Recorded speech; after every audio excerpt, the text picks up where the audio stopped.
Kepala Staf Presiden Muldoko melayangkan peninjauan kembali ke Mahkamah Agung soal kepengurusan Partai Demokrat pimpinan Agus Harimurti Yudhoyono.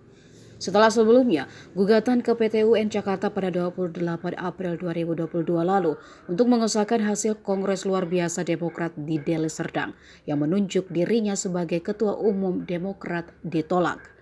Ketua Umum Partai Demokrat AHY menuding kubu Muldoko ingin menggagalkan Anies Baswedan sebagai calon presiden 2024. Sebab pengajuan PK itu dilayangkan pada 3 Maret 2023, sehari seusai Demokrat mendeklarasikan Anies sebagai calon presiden. Tak hanya itu, AHY juga menuding PK kubu Muldoko bertujuan untuk membubarkan koalisi perubahan. Agus mengungkapkan PK oleh Muldoko adalah bagian ruang gelap dalam sistem peradilan. Hasil putusan PT UN Jakarta saat itu juga menolak permohonan kubu Muldoko agar Menkumham Yasona Lauli membatalkan anggaran dasar anggaran rumah tangga susunan pengurus Demokrat hasil Kongres kelima Partai Demokrat pada tahun 2020. Setelah gugatan ditolak, kubu Muldoko pun mengajukan kasasi ke Mahkamah Agung. Setali 3 uang, MA menolak permohonan kubu Muldoko dan menyatakan kepengurusan Partai Demokrat pimpinan AHY yang sah pada 29 September 2022 silam.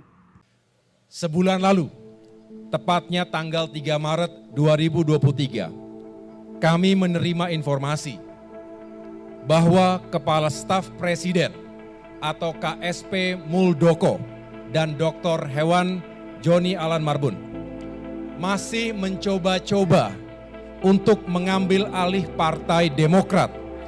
Muldoko mengajukan PK pada tanggal 3 Maret 2023, tepat 1 hari setelah Partai Demokrat secara resmi mengusung saudara Anies Baswedan sebagai bakal calon presiden.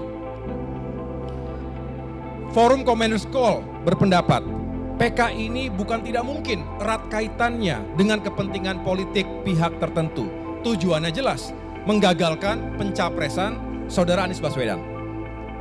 Forum juga berpendapat, ada upaya serius untuk membubarkan koalisi perubahan. Tentu saja salah satu caranya adalah dengan mengambil alih Partai Demokrat.